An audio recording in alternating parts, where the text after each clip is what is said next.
Welcome, everyone, to the NJ1ST podcast. My name is Ryan McDonald. Thank you for tuning in for another episode. I have an assembly candidate again joining us to discuss what's going on in the 2023 elections. We have Joe Miller. He's running for Legislative District 5 in Central South Jersey. That's Camden and Gloucester County. You can correct me on that once you start talking. And thanks for joining me. A lot of people interested in NJ1ST podcast and the 2023 elections that are coming up. Please tell us a little bit about yourself and why you're running for assembly. Thanks for having me, Ryan. Number one. So right now I'm running in District 5 of New Jersey, and I'm currently on the Audubon School Board in Audubon Public School District. And I started off there I started there in COVID. And when I started, I really just wanted to help with the mandates and helping with the future of New Jersey. I saw that we really weren't putting a lot of emphasis on our children and really building the generations to come in New Jersey and building hopefully a future that will stay here and not end up moving out like a lot of New Jerseyans do. Mm-hmm. So that's why I got involved in the school board, which really tied into wanting to get involved with assembly. I saw that even our representatives at the state level, they're not helping with that at all. They're really struggling with getting a point across that helps the majority of the people. They're focusing on helping minority mostly, really, and it's just not stemming from a good mindset and really just ending up crushing our economy and just all the residents in LD5, District 5. And I want to see better representation for that and more representation that secures families, their wallets, and really just their stable way of living. That's great. That's great to hear. And thank you for throwing your hat in. Interesting how you have that little two campaigns going on, but it's not uncommon. People need to run for office, and a lot of times people don't throw their hat in, whether it be that they are afraid of running or they don't think that they have what it takes. Seems like you serving as a Board of Ed thinks that you have what it takes, and that's awesome. We can go right into the Board of Ed and parental rights fight that we're having in New Jersey. It's actually getting a lot of attention nationwide. All the Twitter spaces that we're talking about or X spaces that we're having with parents and the rallies. And now we have Senator Testa and Senator Steinhardt finally, but they have joined the lawsuits against the Board of Eds that the Attorney General Platkin and Murphy are bringing against them.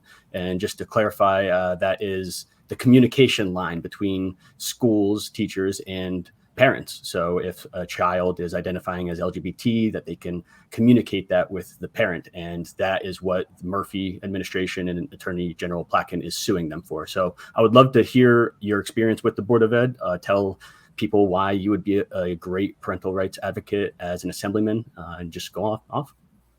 Well, right now it's scary, Ryan, because a lot of times a lot of Board of Education members are teachers, which are part of that NJEA union, which has really helped push that sex ed and that whole curriculum that our state school board is pushing, which is really nerve-wracking to see that's not really a conflict of interest to be in the union and to be on the board, which is just, I'm seeing that is a big reason why this curriculum is being brought to the tables as much as it is.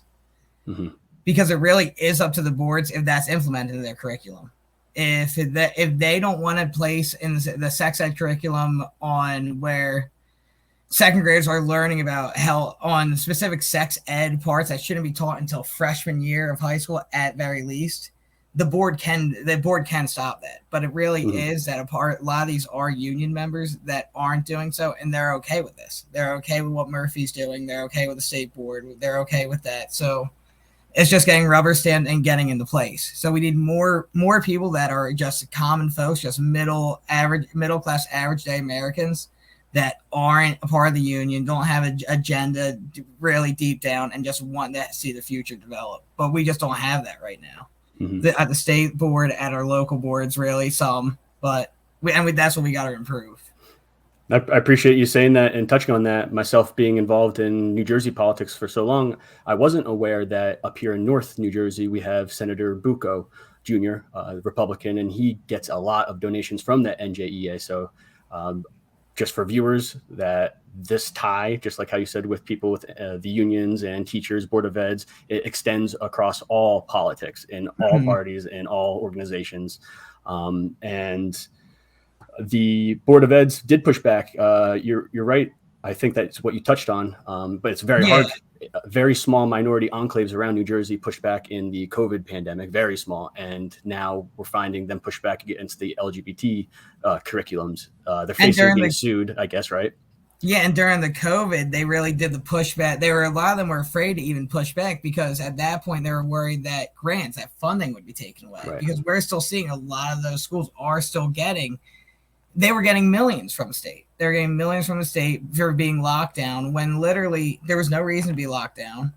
And number two, it was destroying the mental health of every student. Not even that, but their education wasn't improving or increasing one bit. At least I know in our district, we had STEM courses. We had 95% of students from 9th to 12th grade.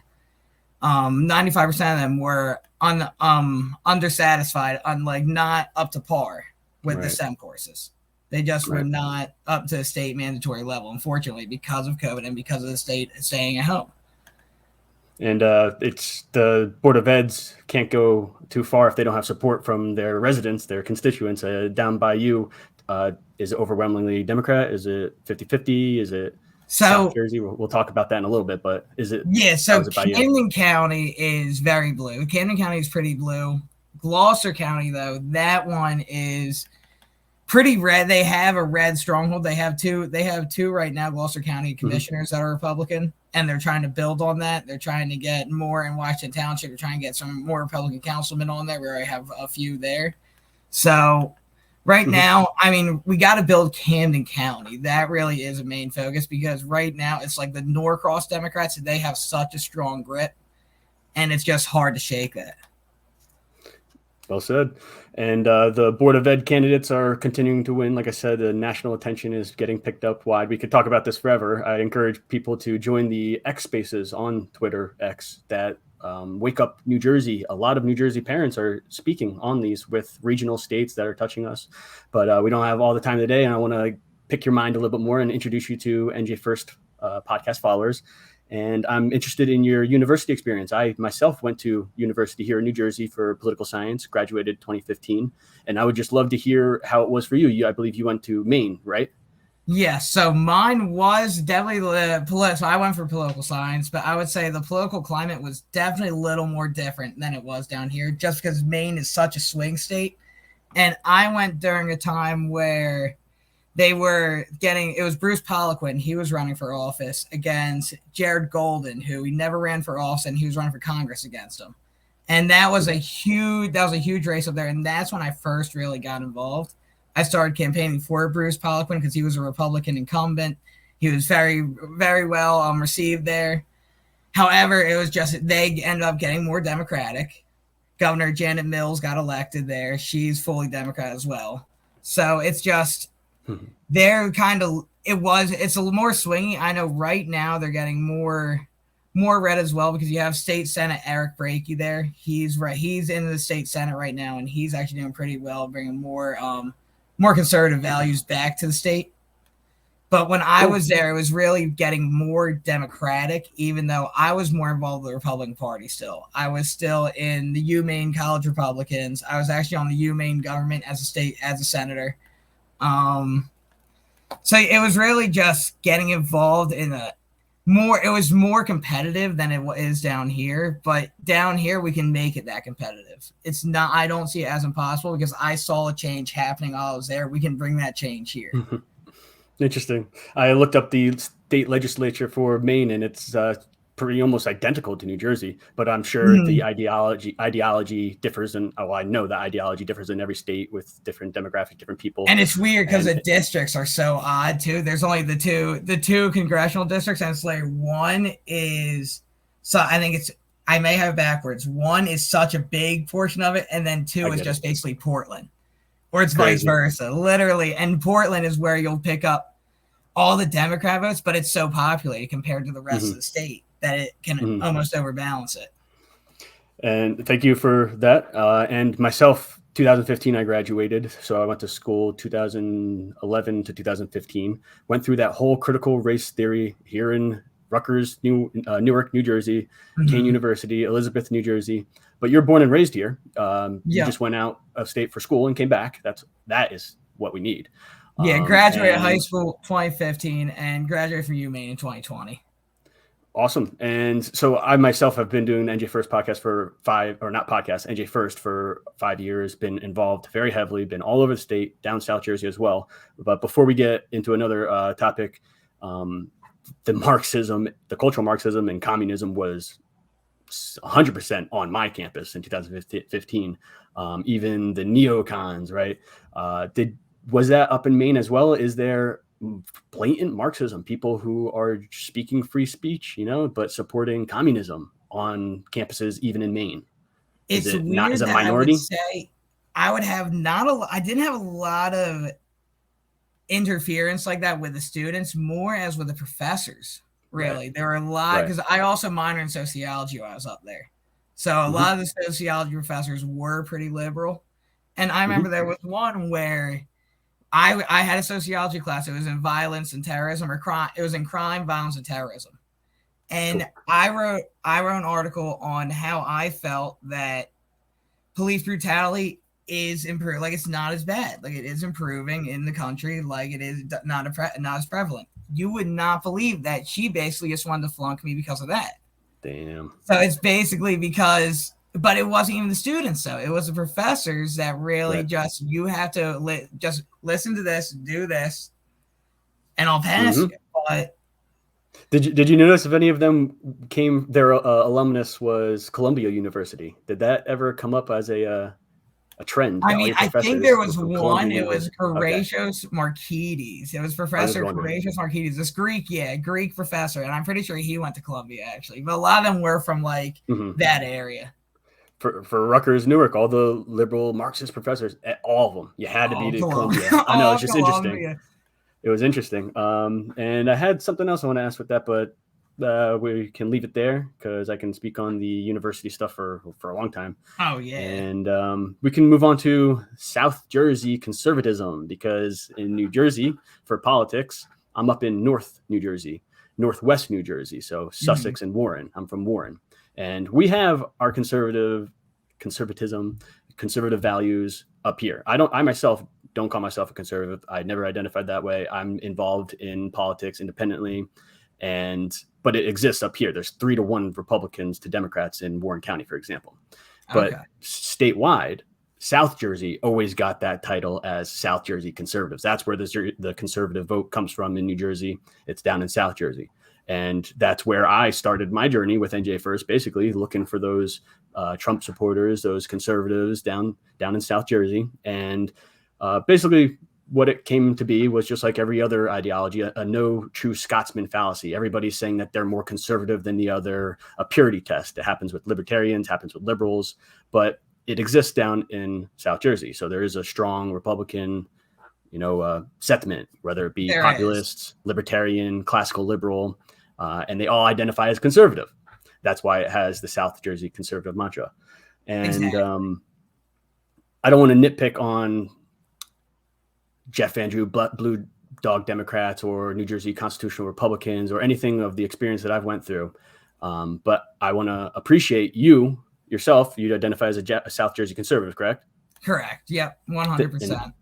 I want to thank you 100% for coming on and speaking free speech, having a discourse with me. We haven't said anything bad against each other. We want to progress and have better lives for everybody. But and that's how we proceed, and that's how we get things done. That's the only way any form of government, any governing body can really get anything done, is just communication. Even if you disagree, you got to compromise. That's the only way.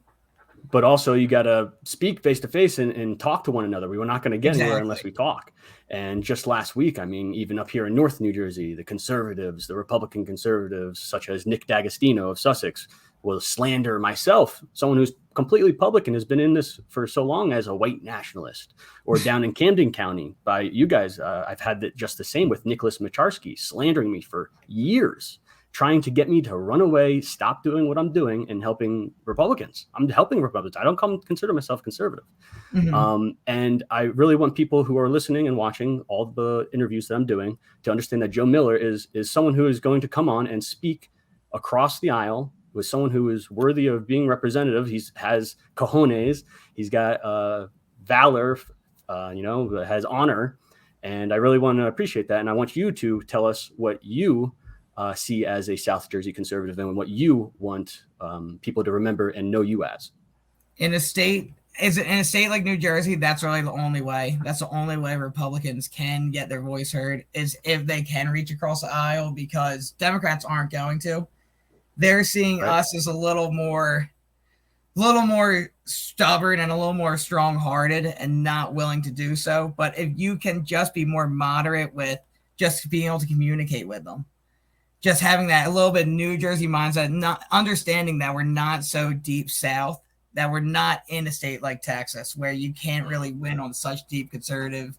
You can't win on that. You need to be a little more Jersey, just have a little more just freedom mindset, just having, as long as you're living your life the way you like to and it's not interfering with me, that should be fine. That should be completely the way it should be. If you have that mindset, then I feel that a Republican can win in a blue state like this one. Great. Awesome. I really appreciate that. And that was my first impression of South Jersey conservatives. It's more of the libertarian mindset. There is even a libertarian a party down there, more than there is in North Jersey. So I guess we can end this on just doubling down on that Republican conservative reaching across the aisle. There was a very heated primary battle you guys had down there. It was actually two, but I'm only going to touch on one because maybe we can talk about it a little bit. Beth Sawyer ran against Ed Durr. I guess a valiant effort, but she lost. Okay. And now everyone's getting behind Ed Durr. Everyone's getting behind Chris Del Barello. Bygones be bygones. You got to beat the Democrats in November. What Beth Sawyer mentioned in her primary was that she believes, and a lot of other Republicans who support her and others, that the GOP is in a civil war, maybe figuratively, metaphorically, ideologically, culturally. And it's not even a culture war of Americans. It's within the GOP too. I was wondering if you took any sides, if you between the neocons or a real conservative or a Republican, or are you completely open to anybody in the GOP, for instance? So I feel like the GOP, we need to be open to everyone. We're such a broad tent that we can have individuals that are a little more conservative. We can have ones that are much more fiscally conservative than others. We can have just all across the board different parts of the Republican Party. But right now, I do see that there is just no unity right now in the NJGOP. I do agree that there is division right now. And we do need to alter that. We do need to alter that because we're not going to have any success at the state level if we don't. I mean, I don't really see how there is the division in the unity right now. I would like to see that we're all just on the same team. I don't know why it's such a hard concept for us to grasp. I mean, a Republican wins, a Republican win no matter what seat. And that's what we got to kind of comprehend. I get you. We got to end this civil war. We could end the civil war that's going on within the party just by realizing that we're all on the same page. After the primary, just vote the Republican in. No matter who it is, just get the Republican, because you're going to like what they stand for more than the Democrat. And hey, I can respect that. I'm more interested in primaries. That way, you vote for the person in the primary, you vote for the party in the general. Problem is, I'm myself not a party guy, but I understand your sentiment, and I really appreciate what you said in the beginning.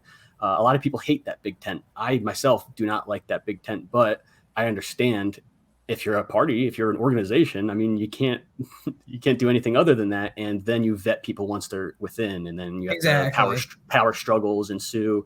That's a part of the whole thing. But we need to grow. Yeah, that's a good point. And the numbers are showing, actually, because I don't know if you've noticed, but Scott Pressler, right, an individual that is on the America First MAGA team, has been registering Republicans across the nation.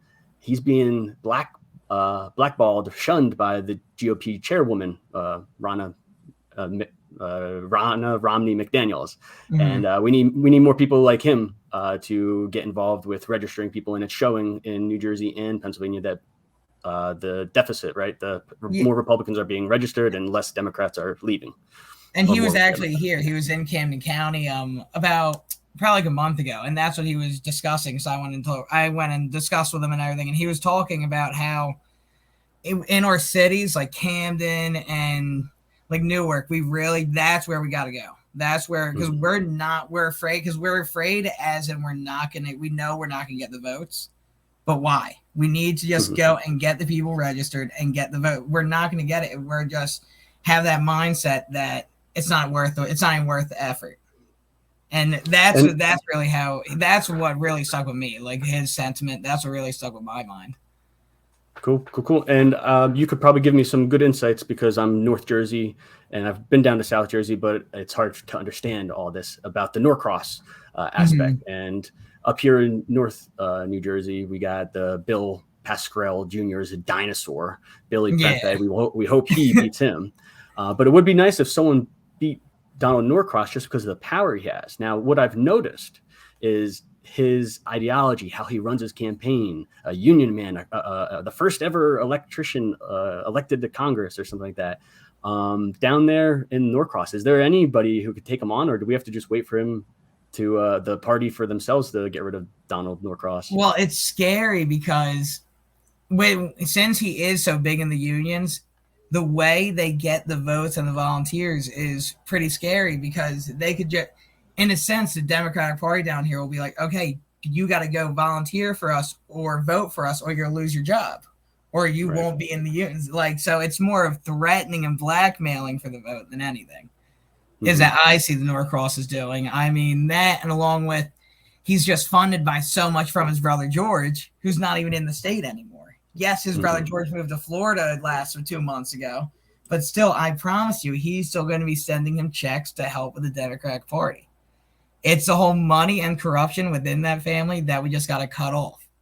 It's either cut it off or we do, like what you said, Ryan, we unfortunately just got to wait for him to be done with it.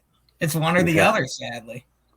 Right, and we're experiencing that with our federal U.S. senators right now, Cory Booker and Menendez. It's so long that we have to wait for them to leave, you know. And the unions, you picked on a nice topic. It made me remember probably something I shouldn't have, but there were unions involved in the Republican primary. And you're right. I'm not going to mention anything more of it, but you're right that money really does play a big role in these races with the unions, and that people are threatened not just with losing their job, but repercussions at work or something like that, you know. And good point. It's a lot. It's just they worry about their own families. They worry about their families and their financial security over this person who just wants to get in office so bad and have their policies in office so bad that they're willing to do something so corrupt, unfortunately.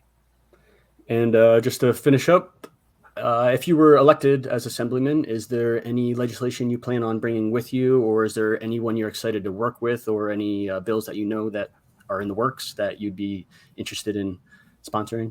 So I would like to help with any bills really for the shorelines. Honestly, with the windmills and all the wind turbines that are just killing the shore life. I mean, I'm not against going green at all or anything. I mean, if it's financially sustainable and it is okay, then I'm okay with it in a sense. But this just isn't even scientifically proven because it is killing wildlife. I think we had about, like, as of this summer, 60 whales wash up on the shore. So that's saying, like, okay, something needs. We're not doing something right. So I would like to see more legislation, to see more science into that. Hopefully, stop the building of that for now, until more science is behind it, and we can see more environmental benefiting and just less damage.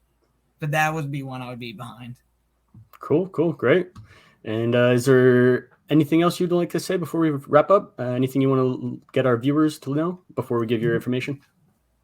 I guess really just to make sure you get out and vote this November, no matter what part of the state you're in, no matter where you are, need the votes this year. I mean, man, if it's vote by mail, don't discourage it. Just get out, get your voice heard.